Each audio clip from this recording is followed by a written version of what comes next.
happy is the mother who bore you and nursed you. Rather, how happy are those who hear the word of God and obey it.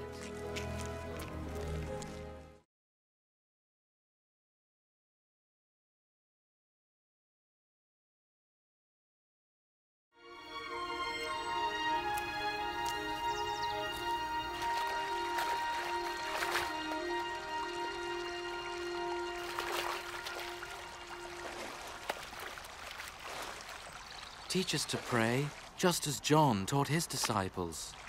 When you pray, say, Our Father in heaven, holy be your name. Your kingdom come. Your will be done on earth as it is in heaven. Give us day by day our daily bread. And forgive us our sins, for we also forgive those who sin against us. And lead us not into temptation, but deliver us from evil.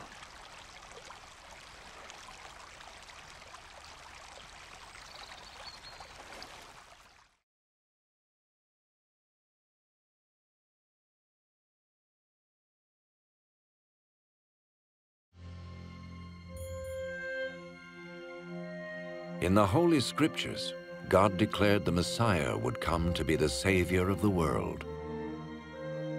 The life of Jesus gives evidence that he is indeed the one the prophets spoke about.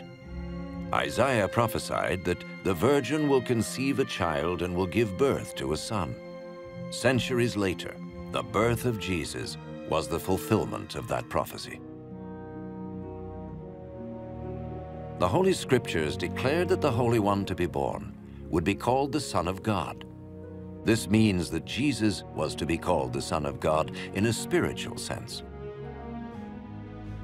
We see this in how he lived his life. He healed people from disease, forgave their sins, turned them back to God, and promised them a place in God's eternal kingdom. He offered himself as a sacrifice for sin in their place, and then rose again, conquering death. Jesus said, "No one can take my life from me. I lay it down of my own accord." The life of Jesus not only fulfilled the writings of the prophets, but also confirmed the truth of God's holy word. The prophets declared, "The word of the Lord is flawless. Your word, O Lord, is eternal." Jesus himself said, "Heaven and earth will pass away, but my words will never pass away." Jesus came to give us life in all its fullness. But when man disobeyed God in the Garden of Eden, he chose to go his own way, and his actions separated him from the Creator. The Holy Scriptures declare that all have sinned, and the payment for sin is death. This means a spiritual death, eternal separation from God. But just as God provided a ram to die in place of Abraham's son, so he sent Jesus the Messiah to die in our place. His life, death, and resurrection restored the relationship between God and all those who put their trust in him. Now, those who follow Jesus not only have their sins forgiven, but are saved from God's eternal judgment. They are assured of paradise and will live with him forever.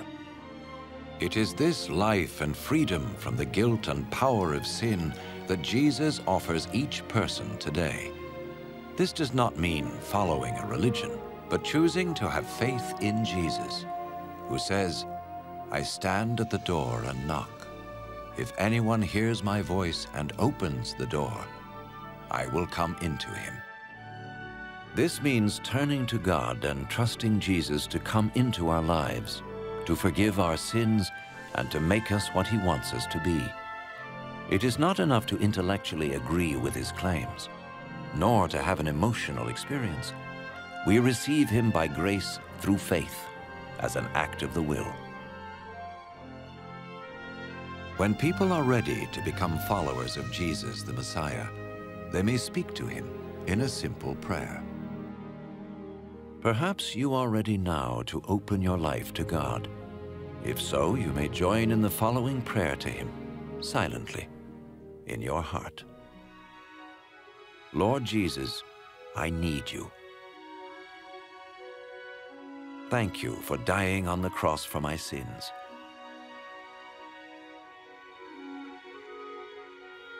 I confess and repent of my sins.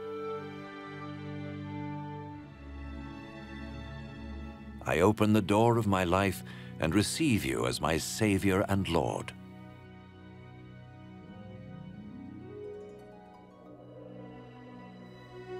Thank you for forgiving my sins and giving me eternal life.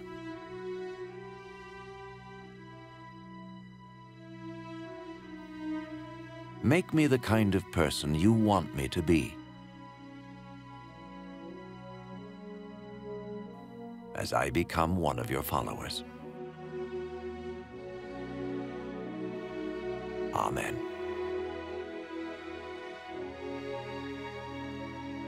Jesus said about his followers, "My sheep recognize my voice. I know them, and they follow me." In order to experience the abundant life which Jesus promised, his followers talk to God each day in prayer and read or listen to his word. They tell others about him and meet regularly with those who love and follow him. Remember his wonderful promise. All power is given to me in heaven and in earth. Lo, I am with you always, even to the end of the world.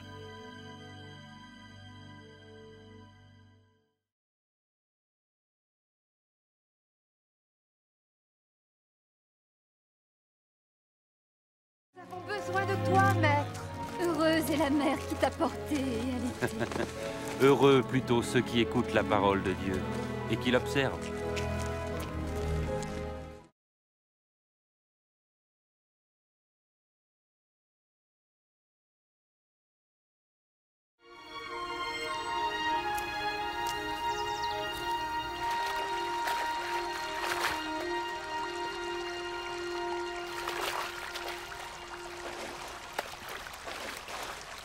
Apprends-nous à prier, comme Jean l'a appris à ses disciples.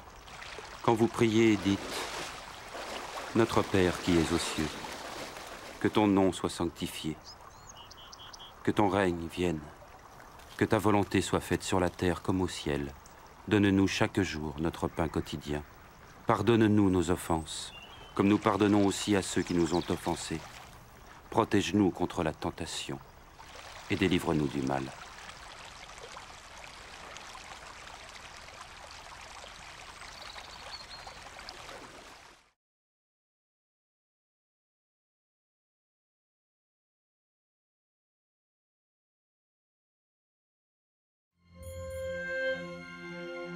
Dans les Saintes Écritures, Dieu déclare que le Messie viendrait pour être le sauveur du monde. La vie de Jésus prouve qu'il est bien celui dont les prophètes avaient parlé. Ésaïe a prophétisé que la Vierge deviendrait enceinte et qu'elle enfanterait un fils. Des siècles plus tard, la naissance de Jésus accomplissait cette prophétie.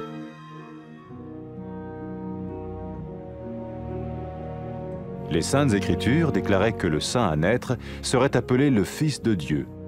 Cela signifiait que Jésus serait le Fils de Dieu au sens spirituel et non au sens physique.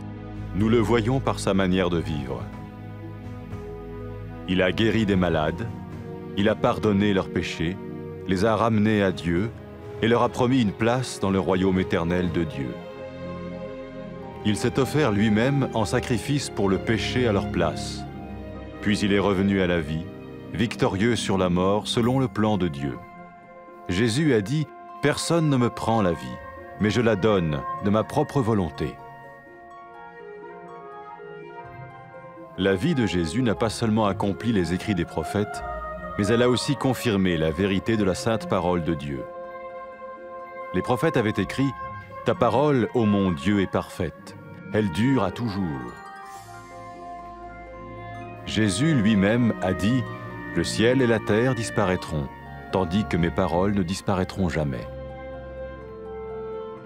Jésus est venu pour nous donner la vie dans toute sa plénitude. Mais quand l'homme a désobéi à Dieu dans le jardin d'Éden, Il a choisi sa propre voie et ses actions l'ont séparé du Créateur.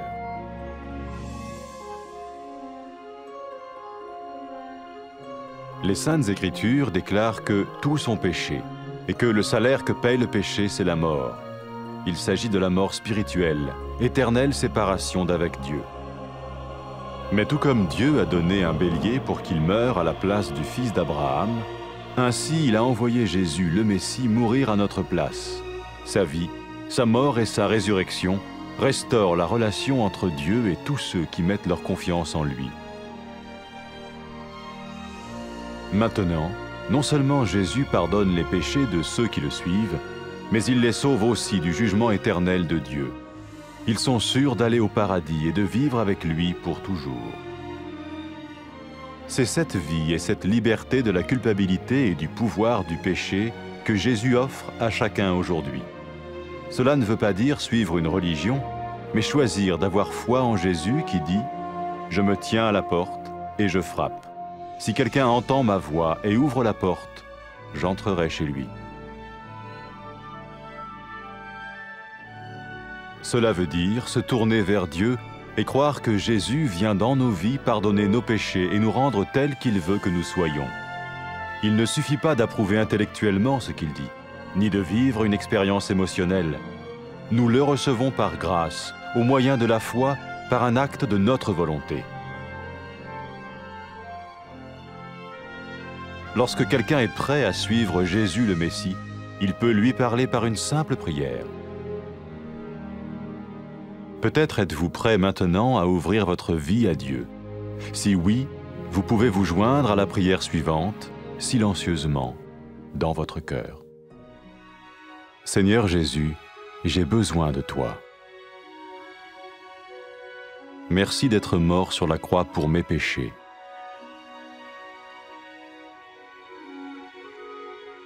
Je confesse mes péchés et je m'en repens.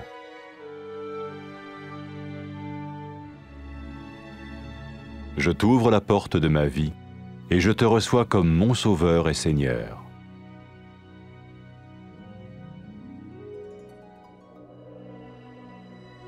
Merci de me pardonner mes péchés et de me donner la vie éternelle.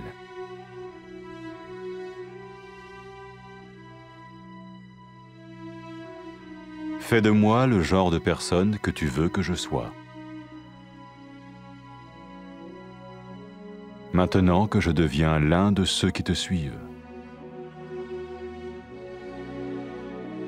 Amen.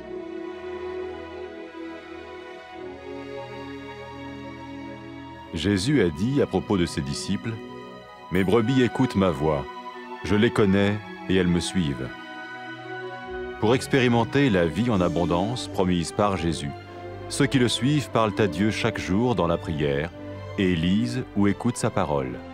Ils parlent de lui à d'autres personnes et rencontrent régulièrement ceux qui l'aiment et le suivent. N'oubliez pas sa merveilleuse promesse. « Tout pouvoir m'a été donné dans le ciel et sur la terre. Et sachez-le, je vais être avec vous tous les jours jusqu'à la fin du monde. »